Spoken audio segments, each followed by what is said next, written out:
প্রিয় দর্শক আসসালামু আলাইকুম, কেমন আছেন আপনারা? নিশ্চয়ই ভালো আছেন। আজকের ভিডিওতে আপনাদের সবাইকে স্বাগত জানাচ্ছি। আজকে আমি আপনাদের সাথে শেয়ার করব যে কোন খাবার খেলে বাচ্চা লম্বা হবে। তাহলে চলুন মূল ভিডিওতে যাওয়া যাক। আমরা সব মায়েরাই চাই আমাদের বাচ্চারা লম্বা হোক, সুন্দর হোক, স্ট্রং হোক। এখন এই ভাবনা থেকে আমরা সবসময় চিন্তা করতে থাকি যে বাচ্চাকে কী খাবার দেওয়া যায়, কী খাবার খেলে আমার বাচ্চা লম্বা হবে, আমার বাচ্চা শক্তপোক্ত হবে, ওর ইমিউনিটি সিস্টেম ডেভেলপ হবে। আমরা এই জিনিসগুলো সবসময় চিন্তা করতে থাকি, কিন্তু আমাদের হাতের কাছে পাওয়া বা থাকা সহজলভ্য উপাদানগুলো দিয়েই কিন্তু আমরা বাচ্চাদের এই জিনিসগুলোকে ফুলফিল করতে পারি।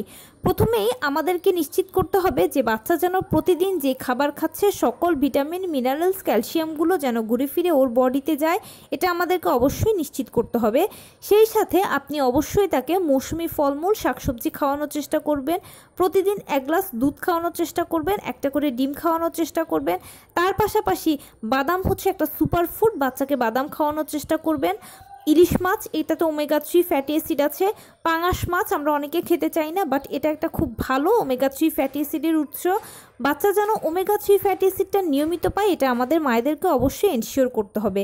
কারণ গাড়ি যেরকম ইঞ্জিন ছাড়া চলে না, ঠিক সেরকম ওমেগা 3 ফ্যাটি অ্যাসিড হচ্ছে শরীরের জন্য একটা ইঞ্জিন। তাই এটা যদি শরীরে পর্যাপ্ত পরিমাণে থাকে তাহলে দেখবেন যে ইনশাল্লাহ আপনার বাচ্চা অটোমেটিক লম্বা হবে, সুন্দর হবে, সুস্থ থাকবে, এবং তার পাশাপাশি বাচ্চার রোগ প্রতিরোধ ক্ষমতা নিয়েও আপনাকে কোনো টেনশন করতে হবে না।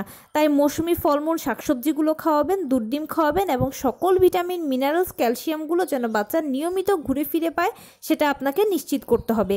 এখন প্রশ্ন হচ্ছে, বাচ্চা তো খেতে চায় না, এটা ম্যাক্সিমাম মাই বলে থাকেন। দেখুন, বাচ্চা খেতে চাইবে না, এটা হলো বাচ্চার স্বাভাবিক প্রবৃত্তি। আমাদেরকে বাচ্চার খাওয়ানোর চেষ্টা করতে হবে, তবে তার মানে এটা নয় যে চেষ্টার নামে তার উপরে অত্যাচার করব, সেসব কিছু নয়। কিন্তু অবশ্যই আমাদেরকে বাচ্চার সাথে উইলিংলি মিশে যেতে হবে, বাচ্চার খেলার সাথী হতে হবে, এবং খেলতে খেলতে খেলার ছলে বাচ্চাকে খাবারের ব্যাপারে উৎসাহিত করতে হবে, খাওয়ানোর চেষ্টা করতে হবে। আর এক্ষেত্রে আরেকটা ভালো টিপস হচ্ছে, আপনি আইডেন্টিফাই করবেন আপনার বাচ্চা কী খেতে পছন্দ করে।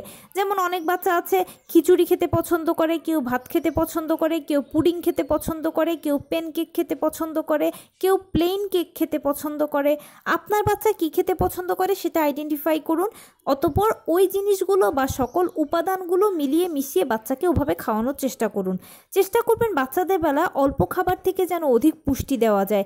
এতে করে কি হবে, বাচ্চা সকল ভিটামিন, মিনারেলসগুলো ঘুরে ফিরে অল্প খাবার থেকে পাবে। এটাকে যদি আমি একটা এক্সাম্পল দিই, ধরুন আপনি বাচ্চার জন্য রুটি করছেন, একটা ডিম দিন, দুধের গুঁড়ো দিন বা দুধ দিন, সেই সাথে আপনি কিছু পনির দিয়ে দিতে পারেন। এভাবে মিলিয়ে মিশিয়ে আপনি বাচ্চার জন্য একটা রুটি তৈরি করে ওকে রুটিটা খেতে দিন। সে যদি এই রুটিটা খায় তাহলে সে একটা ডিম খেতে পারলো, সে দুধ পারলো, সে পনির পেলো, তার অল্প খাবার থেকে অধিক পুষ্টিটা গেল।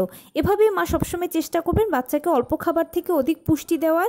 আর এভাবে যদি বাচ্চাকে খাওয়াতে পারেন তাহলে ইনশাল্লাহ আশা করছি সকল খাবারই আপনি ঘুরিয়ে ফিরিয়ে খাওয়াতে পারবেন, আর বাচ্চার সুস্থতা নিয়ে আপনাকে এক্সট্রা টেনশন করতে হবে না। তো এই ছিল আজকের ভিডিও। কেমন লাগলো বলুন? যদি ভালো লেগে থাকে ও হেল্পফুল হয়ে থাকে তাহলে প্লিজ লাইক, কমেন্ট, শেয়ার করতে একদম ভুলবেন না। আর সেই সাথে আমার চ্যানেলটিকে সাবস্ক্রাইব করার বিনীত অনুরোধ রইল। পাশে থাকা বেল আইকনটি ক্লিক করে দেবেন যেন আমি ভিডিও আপলোড করার সাথে সাথে আপনারা নোটিফিকেশান পেয়ে যান। যদি কোনো প্রশ্ন থাকে কমেন্টসে জানাবেন, আমি রিপ্লাই দেব। প্লাস যদি কোনো পরামর্শ থাকে যে কোন বিষয়ের উপরে ভিডিও বানালে আপনারা উপকৃত হবেন সেটাও জানাবেন। আমি আপনাদের পছন্দের সর্বোচ্চ প্রায়োরিটি দেব। ভালো থাকবেন, সুস্থ থাকবেন। আসসালামু আলাইকুম।